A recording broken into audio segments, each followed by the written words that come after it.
Hello అందరికీ welcome back to శ్రీవాణీస్ kitchen.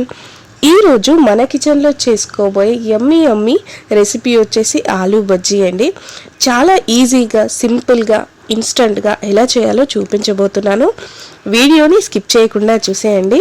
ముందుగా ఇలాంటి ఒక బౌల్ తీసేసుకొని ఇందులోకి శనగపిండి వేసేసుకొని ఇందులోకి ఒక 1 స్పూన్ ఆఫ్ కారం వేసేసుకోండి.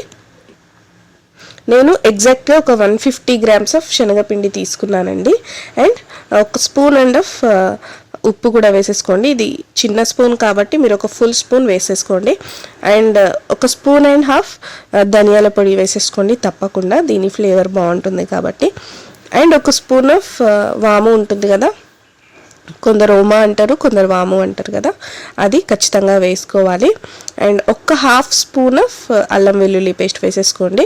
అండ్ కొద్దిగా మీకు నచ్చితే చిటికెడంతా సోడా కూడా వేసేసుకోండి.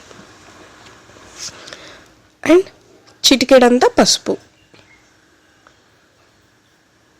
అండ్ దీన్ని మంచిగా మిక్స్ చేసేసుకోండి. ఇది నేను స్ట్రీట్ స్టైల్లో చూపిస్తున్నానండి. చాలా చాలా బాగా వస్తాయి ఆలూ బజ్జీలు. మనం జస్ట్ ఒక 10 మినిట్స్లో, ఒక 5 మినిట్స్లో పిండి కలిపేసేసుకొని మిగతా అన్నీ జస్ట్ ఒక అరౌండ్ 15 మినిట్స్లో చేసేసుకోవచ్చు చాలా చాలా ఈజీగా. అండ్ ఇప్పుడు కొద్దిగా వాటర్ పోసుకుంటూ పిండిని మంచిగా కలిపేసుకోండి.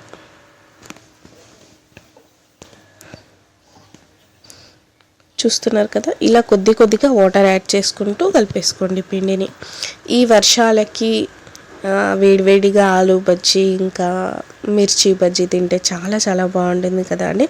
అండ్ నేను ఇది అయిపోయాక మిర్చి బజ్జీ కూడా చేశాను, అవి కూడా చాలా చాలా బాగా వచ్చాయి.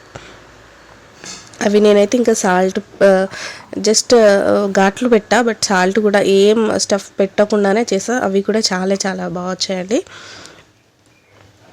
అండ్ ఇక్కడ చూస్తున్నారు కదా, ఆలు ఇలా స్లైసెస్లో మనకి చిప్స్కి మనం స్లైస్ చేసుకుంటాం కదా, అట్లనే చేసేసుకొని వాటర్లో వేసుకుంటే మనకి కొంచెం లావుగా అవుతాయి, అందులో ఉన్న స్టార్చ్ అంతా పోతుంది. సో వాటిని నీళ్ళన్నీ పిండేసుకొని మనం కలిపేసుకున్న పిండిలోకి యాడ్ చేసుకోవాలి. పిండిని మీరు కనీసం ఒక 5 మినిట్స్ పాటు బాగా కలుపుకోవాలండి. ఇప్పుడు డీప్ ఫ్రైకి సరిపడా ఆయిల్ తీసేసుకొని మంచిగా ఇలా ఎడ్జ్కి పట్టుకుంటూ ఇక్కడ చూస్తున్నారు కదా, ఆలు బజ్జీలని ఇలా వేసుకోవాలి. మంచిగా చాలా బాగా పొంగుతూ వస్తాయండి. మనకి నేను ఇందులో కొద్దిగా సోడా యాడ్ చేశాను, కానీ సోడా యాడ్ చేయకున్నా కూడా ఇవి చాలా బాగా పొంగుతూ వస్తాయండి. బట్ ఒక హాఫ్ అన్ అవర్ పాటు నానబెడితే ఇంకా చాలా బాగా వస్తాయి. మనం కొంచెం వాటర్ ఎక్కువగానే వేసుకుంటాం కాబట్టి అవి ఎలా అయినా పొంగుతాయి, సోడా వేసినా వేయకున్నా పొంగుతాయి. అండ్ చూస్తున్నారు కదా ఎంత బాగా పొంగుతున్నాయో. మిగతావన్నీ కూడా ఇట్లనే వేసుకోవాలి. చాలామంది ఏంటంటే లైక్ ఆయిల్ ఎక్కువ పీల్చుకోవడం కానీ, లేదంటే సరిగ్గా రాకపోవడం, లేదంటే లోపల ఆలు ఉడకకపోవడం, ఇట్లాంటివి ఉంటాయి. మనకి ఆయిల్లోనే ఫ్రై అవుతుంది కాబట్టి ఆలుగడ్డ ఎంత లావుగా కట్ చేసినా కూడా ఉడుకుతుంది. ఎందుకంటే నేను లాస్ట్లో మనకి అన్నీ స్లైస్ చేయడానికి రావు కదా, కొద్దిగా లాస్ట్ పార్ట్ అనేది కొద్దిగా లావుగా ఉంటుంది కదా ఆలు, నేను దాంతో కూడా బజ్జీ వేసి చూసాను. చాలా చాలా బాగా ఉడికిందండి అది కూడా. చూస్తున్నారు కదా, ఇలా చేస్తే మీకు ఆయిల్ అనేది అస్సలు పీల్చదు. జస్ట్ చిటికెడంతా సోడా వేసుకోండి. మరీ సోడా ఎక్కువగా వేస్తే మీకు ఆయిల్ ఎక్కువగా పీల్చుతుంది. అండ్ నేను ఇందులో చాలామంది ఏంటంటే బియ్య పిండి కూడా యాడ్ చేస్తారు, బట్ అస్సలు యాడ్ చేయకండి. మీకు ఒరిజినల్ ఆలూ బజ్జీ టేస్ట్ రావాలంటే ఓన్లీ బేసన్తోనే చేయండి, అంటే శనగపిండితో మాత్రమే చేయండి. నాకైతే బియ్య పిండి యాడ్ చేస్తే అంత పర్ఫెక్ట్గా వచ్చినట్టయితే అనిపించదండి. సో ఇలా బేసన్తో చేస్తేనే పర్ఫెక్ట్గా వస్తాయి ఆలూ బజ్జీ. మిగతావన్నీ కూడా ఇట్లనే చేసేసుకోండి. చాలా చాలా టేస్టీగా వచ్చాయండి నాకైతే. తప్పకుండా మీరు కూడా ఒకసారి ట్రై చేసి ఎలా వచ్చిందో మన కామెంట్ సెక్షన్లో కామెంట్ చేసేయండి. అండ్ చాలామంది వీడియోస్ చూసి వెళ్ళిపోతున్నారు.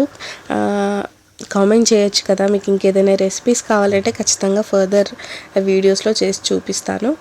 సో ఈసారి వీడియో చూసి వెళ్ళిపోకుండా తప్పకుండా కామెంట్ చేసి వెళ్తారని అనుకుంటున్నా. అండ్ వీడియోని లైక్ చేయడం మాత్రం మర్చిపోద్దు. మీరు ఇచ్చే లైక్స్ నాకు చాలా సపోర్టింగ్ ఇస్తున్నాయండి. చూస్తున్నారు కదా, ఇలా లైట్గా ఇలా గోల్డెన్ కలర్లోకి రావాలండి. చాలా చాలా బాగుంటాయి. అండ్ ఇలా పొంగి ఇవి మినిమం ఒక 1 అవర్ వరకు ఇట్లనే ఉంటాయి మంచిగా, లైక్ బోండాలాగా. చాలా చాలా బాగుంటుందండి. సేమ్ ఇదే ప్లేస్లో మీరు ఎగ్తో కూడా చేసేసుకోవచ్చు. చాలా చాలా బాగుంటుంది. చాలామంది ఏంటంటే మసాలా కూడా యాడ్ చేస్తారు, బట్ నేను ఇందులో ఎలాంటి మసాలా యాడ్ చేయలేదండి.